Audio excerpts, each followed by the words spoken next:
الأجل مولا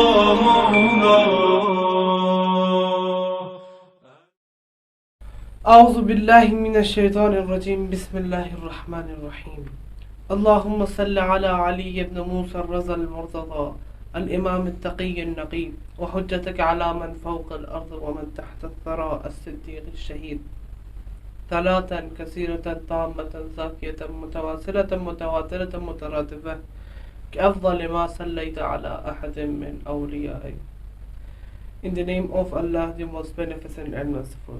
O Allah, shower blessings upon Ali ibn Musa Raza al-Murtaza, the pure and pious Imam, and your witness over those upon the earth, and those beneath it. The truthful, the matter blessings that be, manifold, perfect, and pure, continuous and unbroken, one after another, in that be is what you have bestowed upon any of your friends. بھگوان Diallo کے نام پر بھگوان اور علی ابن موسیٰ رضا المرتضیٰ سے پرارتھنا کرو. شد ملاقات اور شہید دفن دوست کے تحت پرتھوی پر اور طرف سے کئی پرارتھنا پوری طرح ذکیہ نرنتر لگاتار پڑھی ہے. سب سے اچھا ہے میں کیا ساتھیوں کے بیچ وزوانوں میں سے ایک بار پرارتھنا کے روپ میں. اعوذ باللہ من الشیطان الرجیم. بسم اللہ الرحمن الرحیم.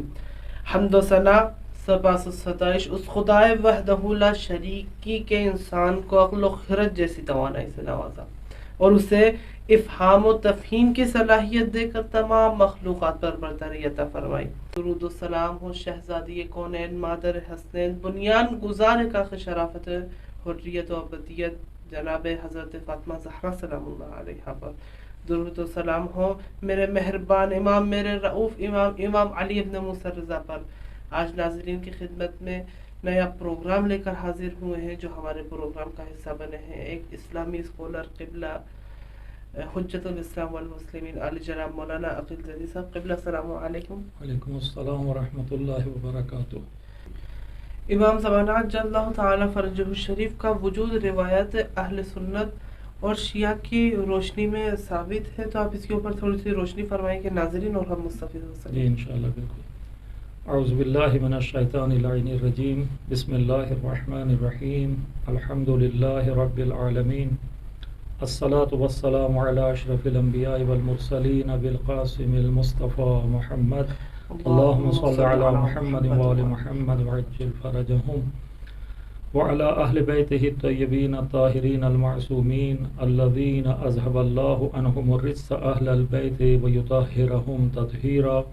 اللہم صل علی محمد وآل محمد وعجل فرجہم ولعنت الدائمۃ علی اعدائہم اجمعین من یوم عداوتہم الی لقاء یوم الدین. اما بعد فقد قال رسول اللہ صلی اللہ علیہ وآلہ وسلم من انکر المہدی فقد انکرنی.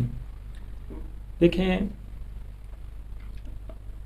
سب سے پہلے تو روایات کی مذہب اسلام میں اہمیت اور اس کی بنیادی حیثیت کے حوالے سے ایک تمہیدی عرض آپ کی خدمت میں پیش کروں کہ دیکھیں, قرآن کریم کتاب حکیم خداوند متعال کا وہ کلام ہے کہ جو اللہ تعالیٰ نے پیغمبر اکرم صلی اللہ علیہ وآلہ وسلم پر شریعت اسلامی کے قوانین کو بیان کرنے اور قوانین کی تشریح کے لیے نازل فرمایا. لیکن ایسا نہیں ہے کہ قرآن کریم تمام اسلامی احکام اور تمام اسلامی تعلیمات کا کلیات اور جزیات کے لحاظ سے احاطہ کرنے والا ہو. اگرچہ قرآن کریم میں یہ جو ارشاد رب العزت ہے لا رطب ولا یابس الا فی کتاب مبین, یہ اپنی جگہ مسلم ہے کہ اللہ تعالیٰ نے اس کتاب میں ہر خشک و تر کا جو ہے علم رکھ دیا ہے اور ہر خشک و تر کے بارے میں اس میں معلومات اور ان خشک و تر کا علم اس میں موجود ہے. لیکن اس کے ساتھ ساتھ اللہ تعالیٰ نے اس کتاب کے لیے ہادی رہنما اور پیشوا بھی بیان فرمائے ہیں, قرار دیے ہیں. جس طرح اللہ تعالیٰ نے خود پیغمبر اکرم کو اس کتاب کا مفسر اور مبین کے طور پر بیان فرمایا ہے کہ ہم نے اس کتاب کو لوگوں کی طرف بھیجا ہے لِتُبَيَّنَ لِلنَّاسِ مَا أُنزِلَ إِلَيْهِمْ. خود قرآن کریم میں اللہ تعالیٰ پیغمبر اکرم کے اس وظیفے کو بیان فرما رہا ہے کہ لِتُبَيَّنَ لِلنَّاسِ مَا نُزِّلَ إِلَيْهِمْ کہ جو اللہ تعالیٰ نے ان کی طرف بھیجا ہے اس کو تو ان لوگوں کے لیے بیان کر. یہ پیغمبر اکرم کا ایک وظیفہ ہے کہ جو اللہ تعالیٰ نے مبین و مفسر قرآن کی حیثیت سے حضرت کے لیے قرار دیا ہے. تو آیا یہ جو ہادی و پیشنوا اور ایک رہنما کا تصور ہے کہ جو قرآن کریم کے ساتھ ہونا چاہیے، جس طرح حدیث ثقلین میں بھی ہے کہ پیغمبر اکرم صلی اللہ علیہ وآلہ وسلم اپنے بعد 2 گراں قدر اور 2 عظیم چیزیں چھوڑ کر جا رہے ہیں.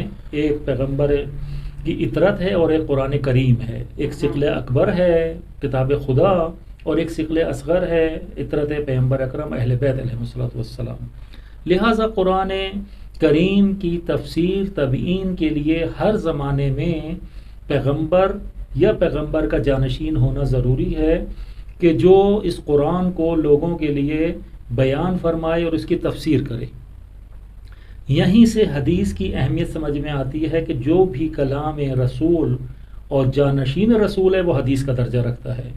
جس طرح قرآن کریم کتاب خدا ہونے کے لحاظ سے کلام اللہ ہے، اسی طریقے سے جو فرمائشات پیغمبر اکرم ہیں یا آپ کے برحق جانشینوں کے فرامین ہیں، وہ سب کے سب جو ہیں حدیث کا درجہ رکھتے ہیں.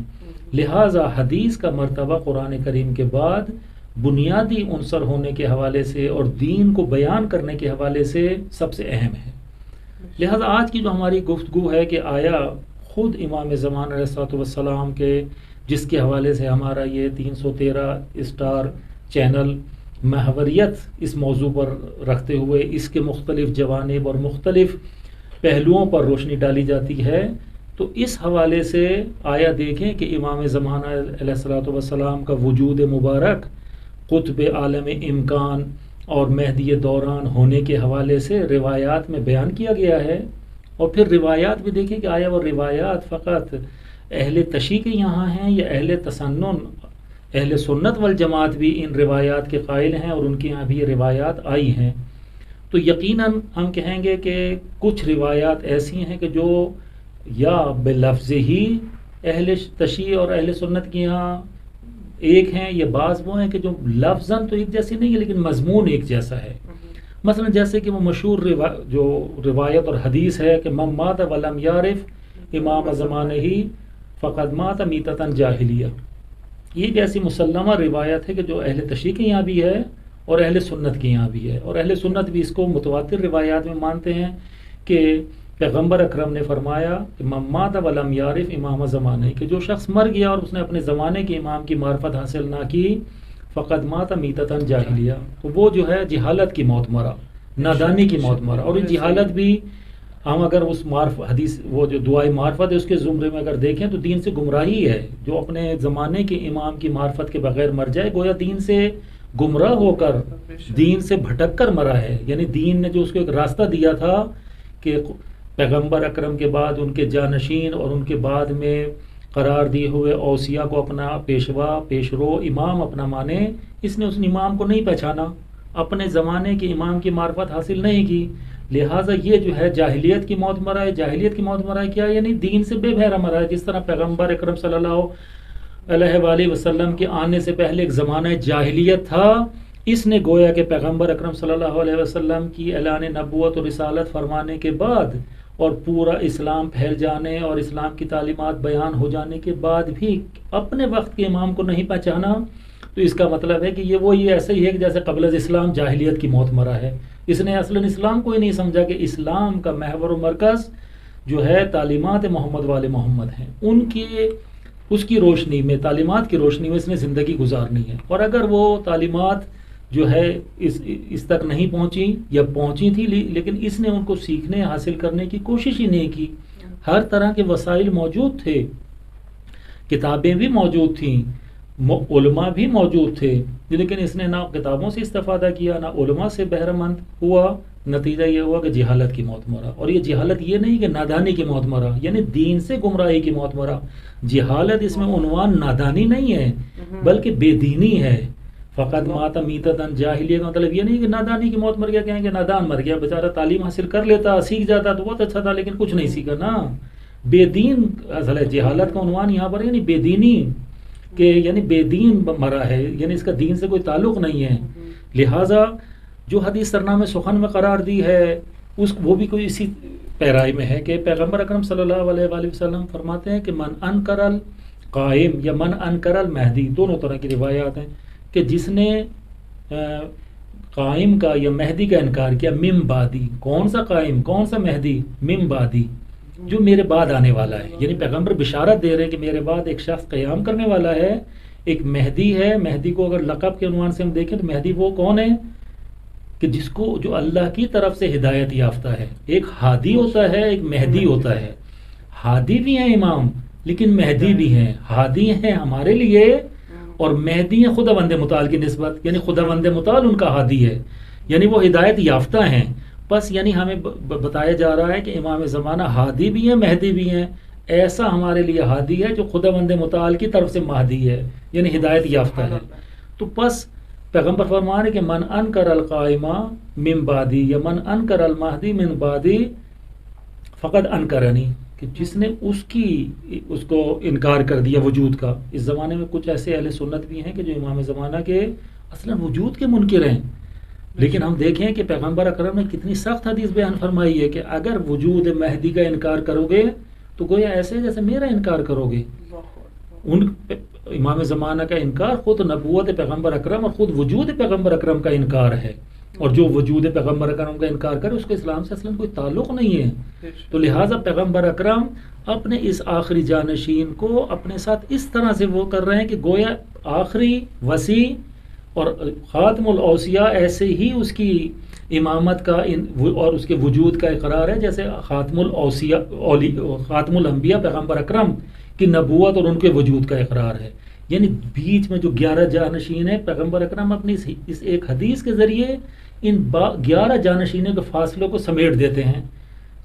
سیدھا اگر ہم کہیں قوس لگائیں کہ پیغمبر سے وہ قوس شروع ہوتا ہے اور جا کر امام زمانہ پر ختم ہوتا ہے آپ کے 12ویں جانشین پر۔ 11 جو بیچ میں ہیں جانشین ہیں، پیغمبر کہتے ہیں کہ یعنی اس حدیث میں فرماتے ہیں کہ یہ میرا وجود اور میرا نبوت کا اقرار اسی شخص کے سے زیب دیتا ہے کہ جو امام زمانہ علیہ الصلوۃ والسلام کی امامت کا اور ان کے وجود کا قائل ہے۔ اور اس سے ہمیں پتہ چلتا ہے کہ جو آخری کا قائل ہوگا وہ پہلے تک آئے گا۔ بالکل ہو سکتا ہے کوئی آ کر جو ہے مولا علی کی امامت کا قائل ہو، امام حسن امام حسین کی امامت کا قائل نہ ہو، امام حسن امام حسین کی امامت کا قائل ہو آ کے کسی کا منکر ہو جائے۔ جس طرح ہم دیکھتے ہیں 4 امامی ہیں، 6 امامی ہیں، 7 امامی ہیں۔ یہ تو امام رضا علیہ الصلوۃ والسلام نے آ کر اتنے مناظرے کیے، مختلف انداز میں اہل ادیان کے ساتھ بھی مناظرہ کیا تاکہ مذہب اسلام کی حقانیت کو ثابت کریں، اہل مذاہب کے ساتھ مناظرہ کیا تاکہ مذہب تشیع کی حقانیت کو ثابت کریں، پھر اہل تشیع کے ساتھ مناظرہ کیا تاکہ حقیقی تشیع کا دفاع کریں، غالیوں کو نکال دیں، صوفیوں کو نکال دیں، واقفیوں کو نکال دیں۔ لہٰذا امام رضا صلی اللہ علیہ وسلم جن کے شہر میں ہم رہتے ہیں ان کا حق بھی ہماری گردن پر ہے کہ اب ذکر آ گیا ہے، تو انہوں نے تشیع کا دفاع اور 12ویں امام تک شیعت کو پہنچانے کے لیے ایک ایسا کارنامہ کیا ہے کہ جو بھی امام رضا کی امامت کا قائل ہو گیا ہے پھر اس نے توقف نہیں کیا، وہ 12ویں امام تک گیا ہے۔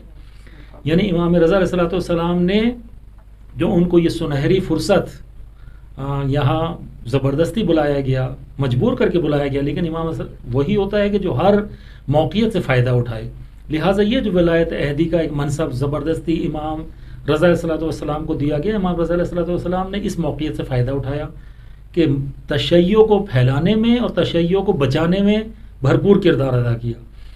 بچانا یہ تھا کہ جو مختلف عقیدے اس وقت پھیل رہے تھے، کچھ غالی لوگ تھے، کچھ صوفی لوگ تھے، کچھ وہ تھے جو امام موسیٰ کاظم علیہ الصلوۃ والسلام کی امامت پر توقف کیا ہوا تھا، واقفیہ جن کے پاس بہت مال و منال جمع ہو چکا تھا اور ثروت اندوزی کی وجہ سے وہ امام رضا کی امامت کے منکر تھے، کیونکہ انہیں پتہ تھا کہ اگر ہم جو ہے امام موسیٰ کاظم کے حقیقی جانشین کی امامت کو مان لیں گے تو وہ جو امام موسیٰ کاظم کے زندان میں ہونے کی وجہ سے مال و منال ہمارے پاس جمع ہے، درہم و دینار ہمارے پاس اکٹھے ہو چکے ہیں کیونکہ ہم وکلائے خاص تھے امام موسیٰ کاظم کے، تو وہ ہمیں حقیقی جانشین کے سپرد کرنے پڑیں گے۔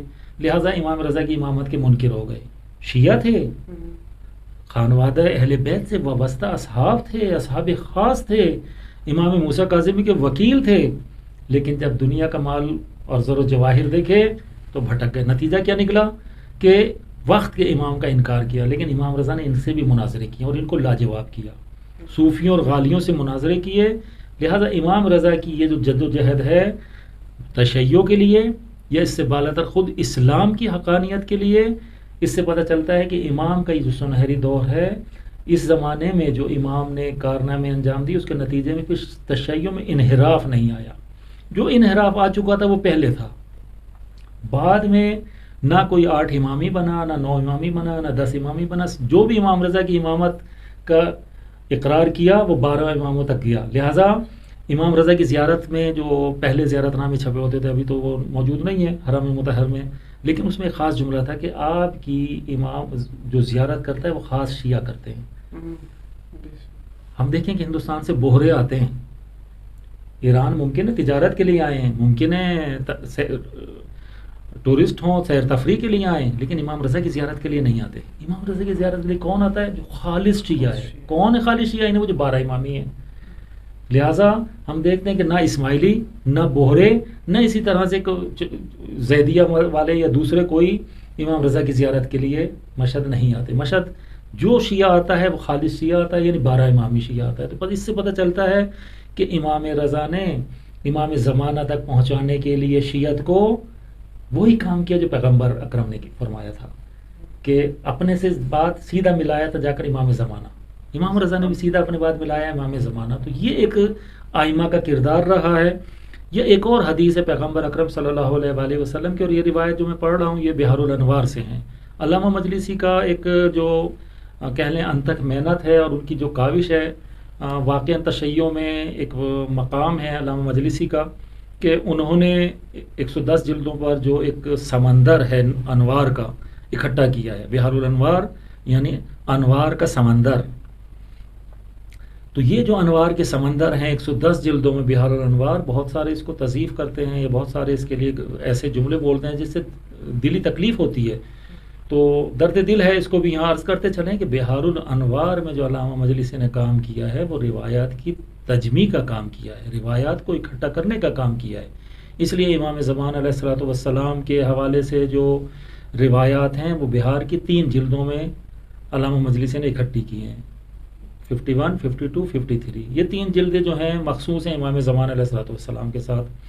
کیونکہ ہماری گفتگو کا آج محور ہے کہ روایات کی روشنی میں امام زمان علیہ الصلوۃ والسلام کے وجود کو بیان کیا جائے، تو بہار الانوار اس لیے عرض کیا کہ بہار الانوار وہ سمندر ہے کہ جس میں تمام موتی، تمام وہ چیزیں کہ جو مختلف کتابوں پراکندہ ہیں، منتشر ہیں اور مختلف انداز سے لکھی گئی ہیں، علامہ مجلسی نے ان کو جو ہے اس میں سمیٹ دیا ہے. اس کو کوزہ بھی کہہ سکتے ہیں کہ جس میں سب کچھ سمیٹ دیں، اور اس کو اگر پھیلائیں تو یہ سمندر بن جاتا ہے. یہی کوزہ کہ اس میں ہر چیز موجود ہے. تو ہم دیکھتے ہیں کہ روایات کا اگر ہم تسلسل دیکھیں اہل تشیع میں، اور اس کے بعد پھر میں اہل سنت کی طرف آتا ہوں، کہ اس میں جو ہے تسلسل یہ ہے کہ امام زمانہ علیہ الصلوۃ والسلام کے حوالے سے جو روایات کی کثرت ہے وہ اس قدر زیادہ ہے کہ کسی اور موضوع پر اتنی روایات نہیں ہیں. اور وہ بھی اس لحاظ سے کہ ایک تو ہر ایک معصوم نے امام زمانہ حضرت مہدی اجل اللہ تعالیٰ فرجہ الشریف کے حوالے سے گفتگو فرمائی ہے، اپنی فرمائشات میں ان کا ذکر کیا ہے. دوسرا یہ کہ اس میں تنوع ہے، مختلف جذابیت ہے. فقط امام مہدی کے وجود کو نہیں بیان کیا گیا بلکہ ان کے غیبت کو، ان کے غیبت کے زمانے میں مومنین کی صورتحال کو، ان کے زمانہ ظہور کے لیے ظہور کی علامات کو، اور بعد ظہور واقع ہونے والے حوادث اور واقعات کو، ان سب کو بیان کیا گیا ہے. یعنی ایک ہمہ جانبے روایات موجود ہیں. ایسا نہیں ہے کہ فقط یہ کہا کہ آخری زمانے میں امام علیہ الصلوۃ والسلام ظہور فرمائیں گے، جو ایک مشہور مثلا روایت بیان کی جاتی ہے کہ دنیا کو عدل انصاف سے بھر دیں گے، جو ظلم و جور سے بھر چکی ہوگی. کیسے بھریں گے؟ کیا واقعات رونما ہوں گے؟ ظہور سے پہلے کیا واقعات رونما ہوں گے؟ یہیں پر بعض کتابوں کا بھی ذکر ہو جائے تاکہ مومنین ان کتابوں سے بھی استفادہ کر سکیں. ایک کتاب ہے عصر ظہور، علی قورانی کی کتاب ہے، کافی سال پہلے لکھی گئی، اردو میں ترجمہ ہو چکی ہے. علامہ سید افتخار حسین نقوی صاحب نے اس کا ترجمہ کیا. علی قورانی کی کتاب ہے، عربی میں، فارسی میں، اردو میں، مختلف زبانوں میں موجود ہے، اور اس میں جو ہے علامات ظہور کو تفصیل کے ساتھ بیان کیا گیا ہے. دوسری کتاب اس سے بھی زیادہ موضوع کو سمیٹتی ہے، ظہور سے 6 ماہ پہلے. ظہور امام زمان علیہ الصلوۃ والسلام کا ہونا ہے 10 محرم کو، 10 رجب سے 10 محرم تک 6 ماہ ہیں۔ رجب سے شروع کرتے ہیں واقعات کو، یہ حسین قرانی کی کتاب ہے۔ علی قرانی ایران کے ہیں لیکن ہے جبل العامل لبنان سے ان کا تعلق ہے۔ حسین قرانی خود لبنان کے ہیں، کافی سال پہلے ان سے ملاقات ہوئی تھی ایک مؤسسے میں۔ تو حسین قرانی جو ہے ان کی کتاب ہے ظہور سے 6 ماہ پہلے۔ اس میں انہوں نے جو ہے رجب سے لے کر محرم تک کے واقعات کو بیان کیا ہے کہ یہ 6 مہینے جو آخری ہیں، جو علامات الظہور کے نام سے ہم ان کو یاد کر سکتے ہیں، یہ کچھ علامات وہ ہیں کہ جو حتمی ہیں، یقینی ہیں، اور کچھ ہیں غیر حتمی علامات۔ کسی وقت موقع ہوا کسی اور موقع پہ انشاءاللہ علامات الظہور کے حوالے سے کہ کون سی حتمی علامات ہیں اور کون سی غیر حتمی علامات ہیں، ان پر گفتگو کریں گے۔ ابھی ہماری جو گفتگو کا محور ہے وہ روایات ہیں۔ تو عرض کرنا تھا کہ ائمہ معصومین نے روایات کو ہمیں جانب بیان کیا ہے، یعنی تمام پہلوؤں کو اجاگر کیا ہے، اور اس میں فقط ائمہ معصومین کی نہیں، خود پیغمبر اکرم صلی اللہ علیہ وآلہ وسلم کی روایات بھی ہیں اور ان کے جانشینوں کی روایات بھی موجود ہیں۔ تو اس لحاظ سے ہم دیکھیں کہ سب سے پہلی کتاب جو ہے وہ عصر یعنی امام زمان میں ہی لکھی گئی، جو امام زمانہ کا غیبت صغریٰ کا زمانہ ہے۔ ابھی غیبت کبریٰ میں امام زمان تشریف نہیں لے کر گئے، اس کے باوجود اس زمانے میں بھی امام کی ایک کتاب لکھی گئی، اور وہ کتاب جو ہے وہ بھی الغیبہ کے نام سے ہے۔ یعنی چند کتابیں ہیں جو اس عنوان کے تحت لکھی گئی ہیں۔ ایک تو شیخ طوسی کی کتاب ہے کتاب الغیبت، ایک غیبت نعمانی ہے، اور ایک کتاب یہ ہے کہ جو غیبت امام زمانہ میں لکھی گئی ہے اور غیبت صغریٰ میں ہے، اور یہ کتاب جو ہے تقریباً اگر ہم اس کو کہیں تو یہ 3 صدی ہجری جو تھی امام زمانہ علیہ الصلوۃ والسلام کا، جہاں غیبت صغریٰ کا آغاز ہوتا ہے، اس میں لکھی گئی ہے۔ اور جو ہے اس لکھنے والے جو ہیں، بلکہ اگر ہم اس کو کہیں کہ غیبت صغریٰ سے بھی پہلے لکھی گئی ہے، کیونکہ جو لکھنے والے ہیں عباس ابن ہشام ناشری۔ عباس ابن ہشام ان کی وفات 220 ہے، یعنی 220 ابھی ہم اگر دیکھیں تو یہ 10ویں امام کا زمانہ ہے، یا امام علی نقی علیہ الصلوۃ والسلام کے زمانے میں یہ کتاب لکھی جا رہی ہے 220 ہجری میں۔ لیکن کیونکہ روایات تواتر کے ساتھ تمام ائمہ طاہرین اور پیغمبر اکرم سے اس وقت تک اتنی بڑی مقدار میں محدثین تک آ چکی تھی کہ ابھی امام زمانہ علیہ السلام کا دنیا میں یعنی تشریف نہیں لائے، ولادت ابھی تک رونما نہیں ہوئی ہے، ابھی امام حسن عسکری علیہ السلام کے گلشن میں یہ پھول نہیں کھلائے، لیکن اس کے باوجود ہم دیکھتے ہیں کہ روایات امام علیہ السلام کے بارے میں اس قدر قطعی اور یقینی ہیں کہ یہ عباس ابن ہشام ناشری کتاب لکھتے ہیں الغیبت امام زمانہ کے حوالے سے، اور عنوان بھی دیکھیں کہ الغیبت کا مطلب کیا ہوتا ہے کہ یعنی امام زمانہ صلی اللہ علیہ وسلم دنیا میں تشریف لانے کے بعد غیبت اختیار کریں گے، پردہ غیبت میں چلے جائیں گے، یعنی فقط یعنی یہ کتاب ایک طرف امام زمانہ صلی اللہ علیہ وسلم کے وجود کو دلالت کر رہی ہے اور دوسری طرف امر غیبت کے حتمی اور یقینی ہونے کو بیان کر رہی ہے۔ لہٰذا یہ کتاب یعنی اگر تشریح میں دیکھیں سب سے پہلی کتاب ہے جو موضوع حضرت مہدی علیہ السلام کے محور میں لکھی گئی ہے۔ اس کے بعد ہم دیکھتے ہیں کہ کتب اربعہ میں اگر آ جائیں تو کتب اربعہ میں سب سے پہلی کتاب جو ہے وہ کافی ہے، کیونکہ کافی کہ جو لکھنے والے محمد ابن یعقوب کلینی، ان کی تاریخ وفات سال وفات 329 ہے۔ تو یہ جو 329 ہجری قمری ہے یہ غیبت صغریٰ کے اختتام اور غیبت کبریٰ کے آغاز کا سال ہے، کہ امام زمانہ علیہ السلام نے 260 میں اپنے بابا کی شہادت کے بعد غیبت صغریٰ اختیار کی، اور وہ 69 سال رہنے کے بعد 329 ہجری میں امام زمانہ کے 4 نائبین رہے اس 69 ایئرز میں۔ اس کے بعد غیبت صغریٰ ختم ہوئی، غیبت کبریٰ میں چلے گئے۔ تو یہ جو محمد ابن یعقوب کلینی ہیں یہ امام زمانہ کی غیبت صغریٰ کے ہم عصر ہیں، اس زمانے میں زندگی گزاری ہے، اور یہ جو کافی لکھی ہے غیبت صغریٰ کے زمانے میں لکھی ہے۔ تو ہم دیکھتے ہیں کہ اس میں کتاب الحجت موجود ہے۔ کتاب الحجت ایک طرف عقل اور اس کی روشنی میں، دوسری طرف امام زمانہ علیہ السلام کے حوالے سے روایات کافی میں موجود ہیں۔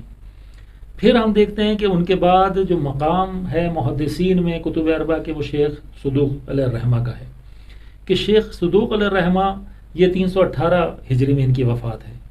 تو شیخ صدوق کی کتاب من لا یعذرہ الفقیہ، لیکن اس کتاب کے عنوان سے پتہ چلتا ہے کہ کتاب فقاہت کی کتاب ہے، اجتہاد کی کتاب ہے، لہٰذا اس کتاب میں وہ امام زمانہ علیہ السلام کا ذکر نہیں کرتے، لیکن دوسری کتاب جو ہے کمال الدین و تمام النعمہ وہ اسی موضوع اور مخصوص اسی موضوع کے بارے میں لکھتے ہیں. اور پھر خاص یہ ہے کہ کہا جاتا ہے اور شیخ صدوق نے بھی ذکر کیا ہے کہ یہ کتاب میں نے خود امر امام زمان سے لکھی ہے کہ امام نے مجھے حکم دیا کہ میرے بارے میں کتاب لکھو، لہذا شیخ صدوق نے خود حکم امام سے یہ کتاب کمال الدین و تمام النعمہ لکھی ہے.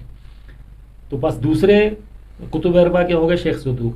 تیسرے کتب اربع کے جن کی 2 کتب اربع میں سے کتابیں ہیں وہ ہیں شیخ طوسی. اور یاد کرنے کے لیے نام تینوں کتب اربع والے کا بہترین یہ ہے کہ تینوں کا نام محمد ہے. محمد ابن یعقوب کلینی، محمد ابن علی ابن بابوائے شیخ صدوق اور محمد ابن حسن طوسی. اس لیے ان کو کہتے ہیں محمدین الثلاث، 3 محمد، تینوں محمد ہیں. اور مزہ یہ کہ تینوں کی کنیت ابو جعفر ہے، کلینی کی بھی، صدوق کی بھی اور شیخ طوسی کی بھی. تینوں کی کنیت بھی ایک ہے، نام بھی ایک ہے، کنیت بھی ایک ہے اور کام بھی ایک ہے. مذہب تشیع کا دفاع کہ تینوں نے مذہب تشیع کے دفاع کے لیے کتب اربع لکھی. شیخ طوسی کی 2 کتابیں جو ہیں، ایک الاستبصار فی مختلف من الاخبار اور ایک تہذیب الاحکام.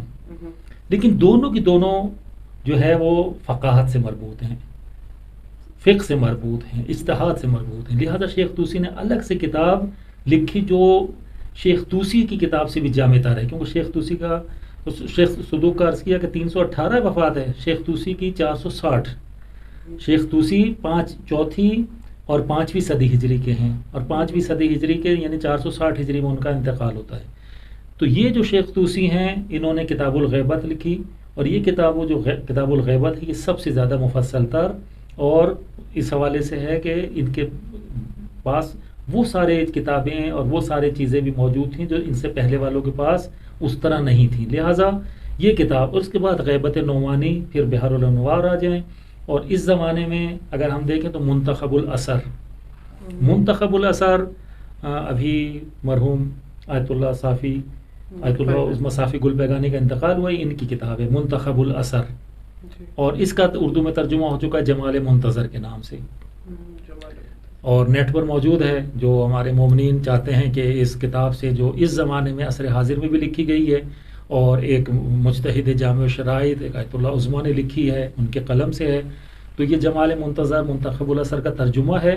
اور اس میں جو ہے روایات بیان کی ہیں، تقریباً 922 روایات امام زمان علیہ السلام کے بارے میں انہوں نے اکٹھی کی ہیں، 922. اور پھر خصوصیت یہ ہے کہ اس میں 157 شیعہ اور سنی کتابوں سے روایات کو اکٹھا کیا، کیونکہ ہمارا موضوع یہ ہے کہ آیا امام زمان علیہ السلام کے حوالے سے فقط شیعہ روایات ہیں یا اہل سنت روایات بھی ہیں. تو ہم کہیں گے کہ اہل سنت روایات بھی ہیں. 157 بکس، 157 کتابوں سے آیت اللہ عظمی صافی گل بیگانی نے 922 روایات نکال کر اپنی اس تالیف میں اور اپنے اس مجموعے میں جمع کی ہیں. اس سے بھی آگے ہم آ جائیں تو 8 جلدوں پر مشتمل کتاب لکھی گئی ہے، موجم و احادیث الامام المہدی. موجم کہتے ہیں یعنی جس کو اکٹھا کیا گیا ہو، تمام وہ روایات کے جو ہر طرح کی ہیں ان کو ایک جگہ پر جو اکٹھا کر دیں. تو یہ جو ہے موجم و احادیث الامام المہدی، یہ جو ہے ایک مؤلفین کی جماعت نے 8 جلدوں پر مشتمل اس کتاب کو جمع کیا ہے، اور پھر اس میں توضیح تشریح دی ہے. انہوں نے تقریباً جو ہے 2000 سے زائد روایات کو اس میں اکٹھا کیا ہے. تو دیکھیں کہ کام کتنا ہوا ہے، کتنی کتابیں موجود ہیں، روایات موجود ہیں. اگر 2000 روایات اس موجم و احادیث الامام المہدی میں 8 جلدوں میں اکٹھی ہیں تو یعنی 2000 روایات امام زمانہ کے بارے میں ہمارے پاس موجود ہیں. اس کے باوجود بھی پیغمبر کی اس حدیث کے مطابق من انکر القائم من بعدی یا من ولدی، کہ میری اولاد میں سے اگر کوئی جو ہے قائم کا انکار کرے تو ایسے ہے کہ جیسے اس نے میرا انکار کیا ہے. پھر ایک اور حدیث میں جو پیغمبر اکرم ہی کی طرف اس کا اسناد ہے، پیغمبر اکرم فرماتے ہیں کہ مزید اس حدیث کو کوئی یہ نہ کہے کہ شاید یہ حدیث پہلے والے زمانوں کے لیے ہو جنہوں نے امام زمانہ کو دیکھا بھی نہیں تھا. پیغمبر اکرم اس زمانے میں جو امام زمانہ علیہ السلام سے 200-250 سال پہلے کا زمانہ ہے، حضرت کی رحلت 11 ہجری ہے اور امام زمانہ کی غیبت 260 ہجری ہے. تقریباً 250 سال بیچ میں ہیں. پیغمبر اکرم 250 سال پہلے فرما رہے ہیں کہ من انکر القائم من ولدی فی زمان غیبت ہی مات میتۃ جاہلیہ. یعنی اس حدیث میں دیکھیں کتنا پیغمبر نے محدود کر دیا ہے. ایک تو یہ کہ میری اولاد سے کس کا انکار کرے؟ مہدی نہیں کہا، کیونکہ مہدی کے بہت سارے دعوے دار ہو جائیں گے. من انکر القائم من ولدی، کہ جو میرے اولاد سے قیام کرنے والے کا، کہ جو عالمی قیام کرے گا، جس کا لقب قائم ہوگا، نہ فقط نام کا مہدی ہوگا کہ بہت سارے کہ میں مہدی ہوں، نہ بلکہ جو پرچم لے کر، پرچم اسلام لے کر قیام کرے گا، کہ جو میری اولاد سے قائم کا انکار کرے گا. کب؟ فی زمان غیبت ہی، اس کی غیبت کے زمانے میں، کیونکہ زمانہ غیبت کا طولانی ہو جائے گا. جب زمانہ غیبت کا طولانی ہو جائے گا تو لوگوں میں انحراف پڑے گا، مختلف دعوے دار آ جائیں گے، مختلف انکار کرنے والے مختلف بہانوں سے انکار کریں گے. کہ اگر ہوتا امام زمانہ، امام مہدی کا کوئی وجود ہوتا تو پھر ظہور فرماتی. زمانہ تو اتنا آگے جا چکا ہے، طولانی ہو چکا ہے، لہٰذا جو ہے ابھی تک کیوں امام علیہ الصلوۃ والسلام نے ظہور نہیں فرمایا؟ تو لہٰذا اس زمانے غیبت میں جو امام کے وجود کا انکار کرے تو پیغمبر فرماتے ہیں مات میتۃ جاہلیہ.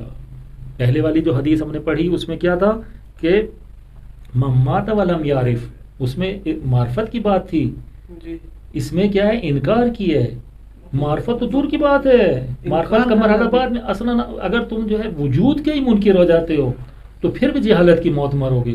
یعنی اس سے پتہ چلتا ہے کہ پہلے آپ کو ان کا وجود کا اقرار کرنا پڑے گا اور ماننا پڑے گا کہ پیغمبر اکرم کا ایک جانشین، ایک ان کا وسیع آئے گا جو قیام کرے گا. اس کی زمانہ غیبت آئے گا، زمانہ غیبت طولانی ہو جائے گا. اس میں پورا شوب دور میں بہت سارے لوگ ان کی وجود کے، ان کے ظہور کے منکر ہو جائیں گے. لہذا اس میں ثابت قدم رہنا ہے. اگر اس میں ثابت قدم نہ رہے تو مات میتۃ جاہلیہ، تو یہ پھر بے دینی کی موت مرو گے. لہٰذا اس زمانہ غیبت میں سب سے اہم کام جو ہے پہلے تو یہ ہے کہ امام زمانہ علیہ الصلوۃ والسلام کی حقیقی معرفت حاصل کریں. اور حقیقی معرفت جو ہے جب ہی ہو سکتی ہے کہ ہم امام زمانہ علیہ الصلوۃ والسلام کے حوالے سے اپنے اوقات میں سے کچھ وقت مخصوص کریں. آپ کے لیے، ہمارے لیے ظاہر ہے کہ دنیاوی نجات اسی وقت ممکن ہے کہ جب جو ہے ہم امام زمانہ علیہ الصلوۃ والسلام کے حوالے سے اپنے اوقات میں سے کوئی وقت، کوئی لمحہ، کوئی جو ہمارے دن ٹائم میں سے ہے کوئی پہلو خالی نہ ہو. ہر آن ہر وقت امام کے بارے میں غور کریں، سوچیں، اور نہ صرف سوچیں اور غور کریں بلکہ پھر اس کے بارے میں معلومات حاصل کریں، علماء سے سوال کریں. کیونکہ انسانی ذہن ہے، انسانی فکر اگر اس کی صحیح رہنمائی نہ کی جائے تو بھٹک سکتی ہے، گمراہ ہو سکتی ہے. انسان کا کام، اس کی فکر کا کام یہی ہے کہ وہ طرح طرح کے سوالات کی جولان گاہ ہے. طرح طرح کے سوالات انسان کے ذہن میں جنم لیتے ہیں، پروان چڑھتے ہیں. ان کو صحیح سمت اور صحیح جہت دینے کے لیے ضروری ہے کہ یا خود مطالعہ کریں کتابوں کا، یا پھر علماء کی کوششوں اور زحمتوں سے استفادہ کریں، ان سے سوالات کریں اور ان سے حقیقی معرفت حاصل کریں، تاکہ یہ جو دنیا میں ہماری زندگی ہے یہ بھی آباد ہو جائے اور اس میں بھی ہم دین سے دور نہ ہوں، جہالت اور گمراہی اور بے دینی کی موت نہ مریں. اور دنیا میں اگر ہم جو ہے خوش بخت ہو گئے تو آخرت میں بھی خوش بخت ہو جائیں گے. لیکن اگر دنیا میں بے دینی، جہالت اور گمراہی کی موت مرے تو یقیناً شیطان کا کام یہی ہے کہ آخری وقت میں ہم سے ہمارا دین سلب کر لیتا ہے، چھین لیتا ہے. تو لہٰذا ہمیں ایسا کام کرنا چاہیے کہ ہمارے پائے سے بات میں لغزش نہ آئے، آخری وقت میں ہمارے قدم ڈگمگانے نہ لگیں. اور وہ جب ہی ہو سکتا ہے کہ جب ہم امامت و ولایت امام زمان علیہ الصلوۃ والسلام پر ثابت قدمی کے ساتھ زندگی گزاریں، اور وہ حقیقی معرفت کے سائے میں ممکن ہے. انشاءاللہ اللہ تعالیٰ سے دعا ہے کہ اللہ تعالیٰ اس زمانے غیبت میں، اس پورا شوق دور میں ہمیں امام زمانہ کی امامت پر، ان کی ولایت پر ثابت قدم فرمائے، اور روز بروز ہماری معرفت میں، ہمارے عرفان میں، ہماری شناخت میں اور ہماری عشق و محبت میں اضافہ فرمائے، اور ہمیں امام زمانہ کے حقیقی جانثاروں میں، یاروں میں، وفاداروں میں شمار فرمائے. ربنا تقبل منا انک انت السمیع العلیم بجاہ محمد وآلہ الطیبین الطاہرین المعصومین. اللہم صل علی محمد وآل محمد وعجل فرجہم. قبلہ سبحان اللہ، ماشاء اللہ، خدا آپ کی توفیقات میں مزید اضافہ فرمائے. سلام. یہ تھا حجت الاسلام والمسلمین علی جناب مولانا عقیل زدی صاحب. امید ہے آپ نے ان کے بیان سے استفادہ کیا ہوا. انشاءاللہ آئندہ نیا پروگرام لے کر ناظرین کی خدمت میں حاضر ہوں گے. جب تک کے لیے اپنے میزبان رضا رضوی اور 313 اسٹارز ٹیم کو اجازت دیجیے. والسلام علیکم ورحمۃ اللہ وبرکاتہ. الأجل مولا مولا الأجل مولا